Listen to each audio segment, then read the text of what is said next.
Good morning, everybody. This is Diggs. It's another beautiful day out here in the Pacific Northwest, and I've gotten a lot of requests to do deck building, so we are going to do a deck building video. It's really important for you to know that everybody's account is different, familiars are different, skills are different, so this video is not meant for you to copy. This video is meant to teach you what to look for in your builds, what to look for as the optimal damage, and to make decisions yourself based off of that. So let's go ahead and dig in. The first thing that you're going to notice is that I do have a bunch of decks that are all elemental oriented. You always want to have your deck sorted by element and one for PvP because elemental damage gives a 50% elemental bonus. Right? So if you are attacking an enemy with a fire bow, you are going to do 50% more damage than if you were to attack that enemy with the same type of element.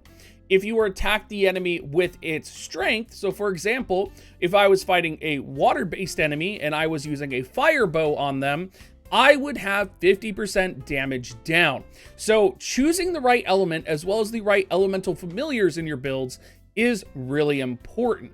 Now, let's take a look at the familiars that I chose for this build because this really highlights why this is important. So you'll notice that I do have Rambunctious down here. I have a 5 awakened Rambunctious, or a 10 awakened Rambunctious at 5 star. And you'll notice my Rambunctious has 932 attack. And looking at his ability, it deals 388% of attack as damage with a 30% chance to poison. Now, I do have other familiars I could have put here. I could have put Shrimpaler, right? But Shrimpaler only has 497 attack. He does increase my attack speed and decrease the skill cooldown of familiars. But the reality is we don't really need a healer right now, and I would rather have more attack in my PvE setting. There's also not many monsters that actually poison currently, so I don't really have need for a poisoner. Now, if I were going for raw attack power, it would make sense to set Suryu because Suryu is one of the familiars that I've invested the most in. He has 1,277 attack, 1,128 defense, and he does actually do an attack that's really powerful. It's a 255.3% of attack as damage, 100% chance to cause frostbite, right? Well, the reason Rambunctious is set right now instead of Suryu, while Suryu is going to give me more stats, you have to consider that Suryu's ability-based damage is going to be halved most of the time when I am using my fire-based elemental kit because I'm going to be fighting earth-based monsters, right, who are strong against water. So while I could set Suryu and have more attack overall, I'm probably going to get more damage out of actually setting Rambunctious and having him use his ability. Now, I think familiar abilities are underrated, and I think familiar abilities are very powerful in PvE content, especially for farming, so it does make sense for me to put Rambunctious in instead of Suryu. Now, of course, ideally, I would put in another fire familiar, or if my Shrimpaler was leveled, maybe I would put him in so that I just wouldn't have to worry about it at all. But for right now, with what I have, it makes sense for me to put Rambunctious in. Now, you could also do something like put in Flutterby, or I could also put in Dinoceras right here, because my Dinoceras has 907 attack, he attacks as well, but you know, Rambunctious has more attack than that. He's okay. And I think people are just going to like seeing Rambunctious run around because I think it's weird to think, oh yeah, these 3-star familiars are best in slot, right? Now, we also have Draggle in this build, and Draggle only has 813 attack. Again, though, he gives fire attack plus 5% to the party, and his ability is going to do 427.3% of attack as damage. Keep in mind, that gets a 50% damage modifier because you are using him for elemental advantage, so there's very few familiars that are actually going to out-damage Draggle. Now, the same principle applies to my skills. When we're looking at skills, if you watched my skills video, and I know you can't fully see it behind my webcam here, but you'll be able to see that I have a bunch of skills unlocked. And the reason I have a bunch of skills unlocked is because a level 1 skill taking advantage or taking elemental advantage is going to do a lot more damage than it is to have a non-elemental skill. And I know a lot of people might be thinking, oh, skills don't deal a ton, right? They're not the biggest deal. They actually do help with your kill speed quite significantly. So I would recommend everybody unlock level 1 of all of the elemental fully available spells because they are all across the board to all characters. So you'll notice I have Firecracker and Meteor set. So what am I setting for my third skill? Well, you'll notice I have Solar Flare here. Now, Solar Flare is a rogue-based ability, and it is a light-based ability. So it deals 385.89% of attack is light damage. Now, it is my strongest ability that I've invested resources in because it's one of my PvP abilities, and it is very easy to get and max because you can get it from exchanging monster coins. So I have one skill that I've invested in significantly so that I can slot it in when I need it in specific elemental formations, and then I have the level 1 of all the other elemental skills. Finally, taking a look at equipment, things get a little weird, and things will get weird when you are looking at equipment. Of course, you are going to want to run in your main slot the elemental bow so that you can reclassify your skill damage as elemental damage, right? And all of your basic attacks are going to be considered elemental damage. In my case, I'm running the Guardian bow, which also happens to give basic attack damage plus 19.5%. Now, I am also running the 3-star bow. Now, my 3-star bow is Max Awaken. It gives 1,559 damage, and it gives 775 fire attack. It also gives fire attack plus 10%, and it gives critical damage plus 5%. Now, there is a lot of debate right now on whether or not this is going to be better than, say, running my other 4-star wind bow, which has 1,400 attack, no fire attack, but it gives basic skill damage up 18%. Now, what I'll say is for me right now, this makes sense because my build is focused primarily on increasing my fire attack damage.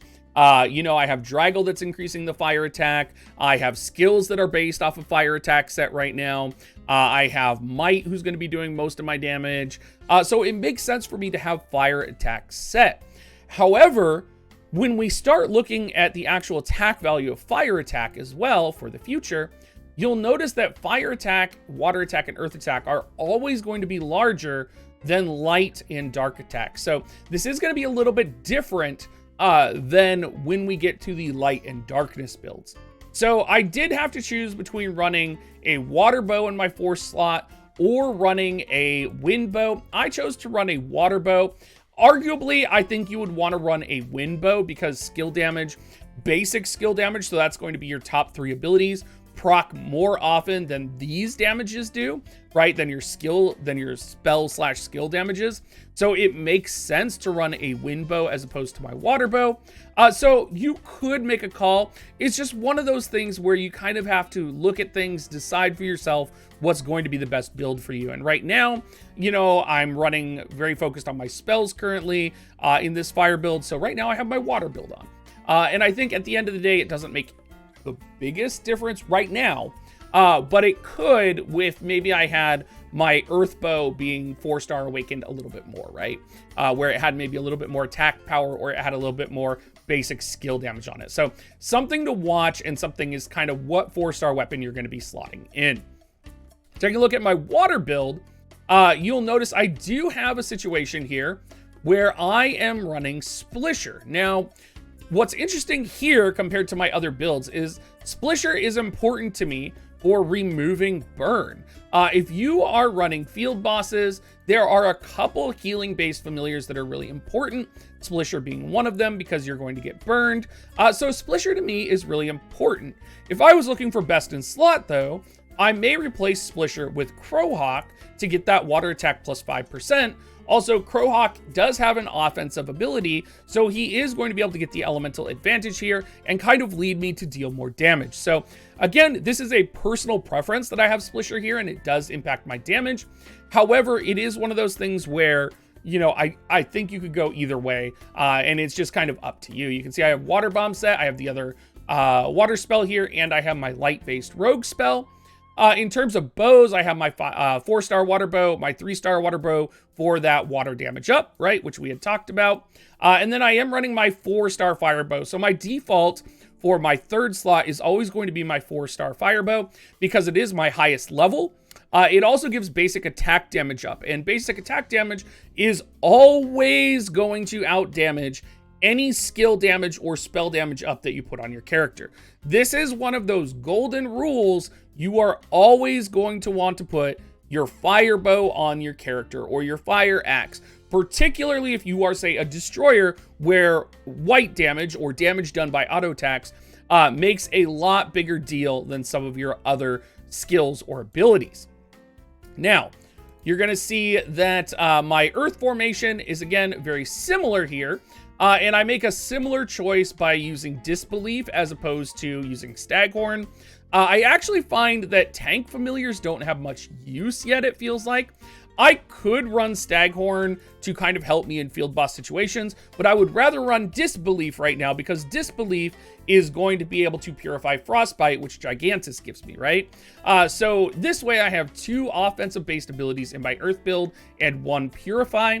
I wish I could have 3 offensive-based Earth attacks because, I do think familiar skills do deal a lot of damage. But I am going to be satisfied with Disbelief, and I do slot in Staghorn, kind of dependent on the content that I'm doing. If I'm, for example, soloing PvE, I'll put Staghorn in there, or I may put a familiar with more attack in, since Staghorn doesn't have any offensive capabilities similar to Disbelief.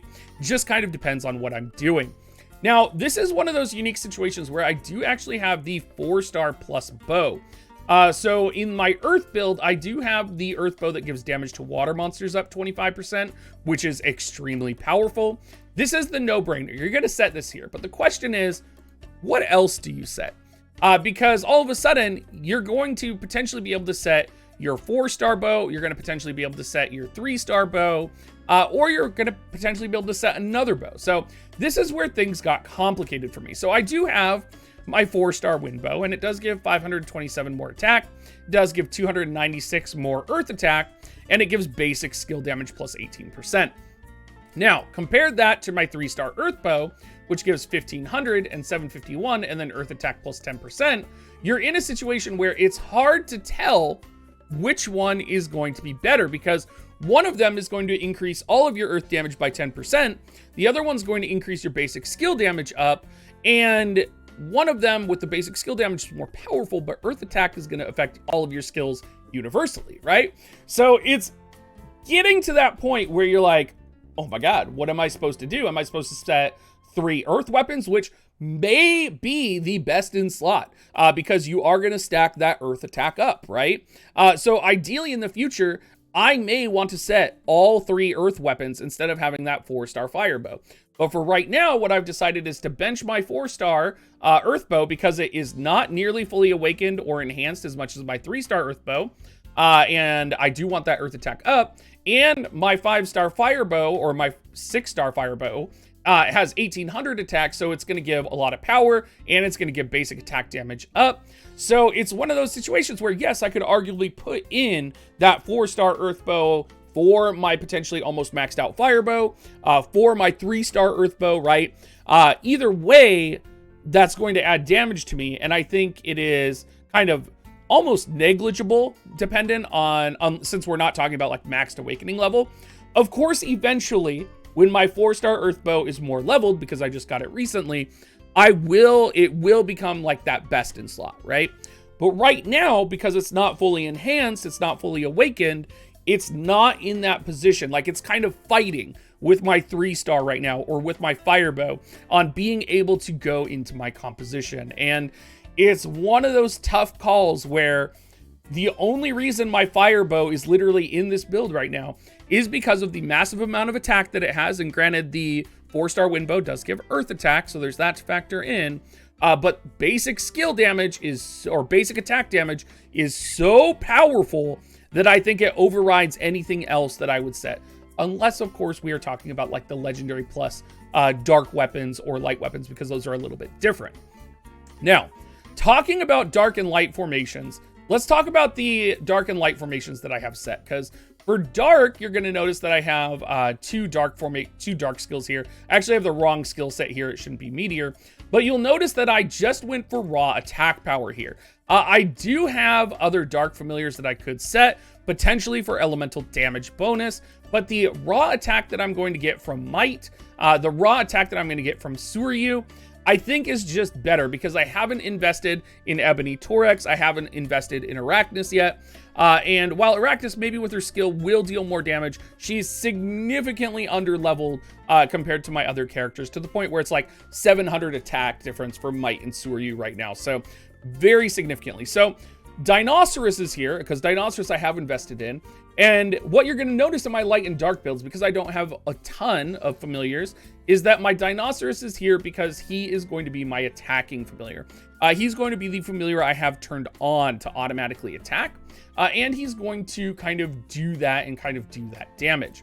Now, it is important to note here that when I do have my Wombat fully awakened, it's only at 5 awakening right now, I will slide him into my dark formation as well because he gives darkness attack up, and he also has a darkness attack based ability. So probably once I've invested in Arachnus a little bit and invested in that Wombat, I will slide them into these slots for both Might and Suryu, and that's probably the direction I'll go in the long run. But for right now, this is what's going to work best for my character.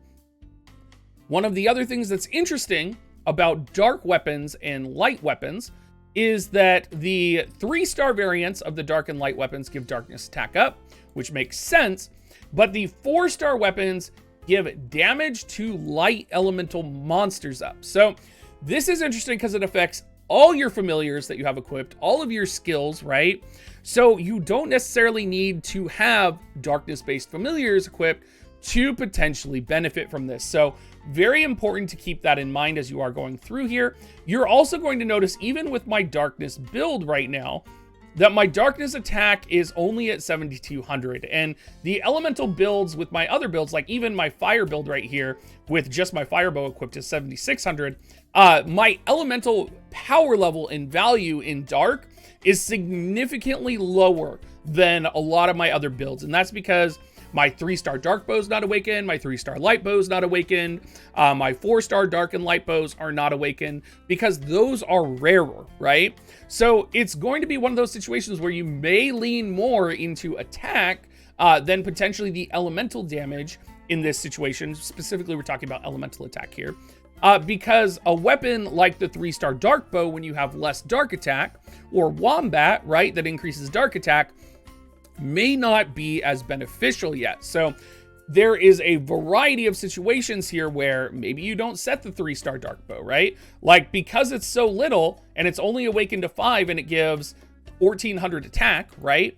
There is absolutely a case to be made here that I set my water bow because it has 1,700 attack, right? And it gives special skill damage up. Or I equip my earth bow, which gives basic skill damage up, and it has 1,400 attack total, right? Because the attack total of those weapons outvalues what the dark bow is actually bringing to my composition for my 3-star dark bow, because it's not fully awakened, it's not fully built yet. So there is a variety of situations in both light and darkness builds that you do want to assess what you're equipping, how you're building towards it, and kind of what you're doing, because you can mess this up quite quickly. Or you could go the other way and just kind of focus on darkness damage when maybe you should be focusing on attack instead. So I do think dark and light are a little bit different. I think it's really important to think of them as different because you are going to need to build your decks differently accordingly.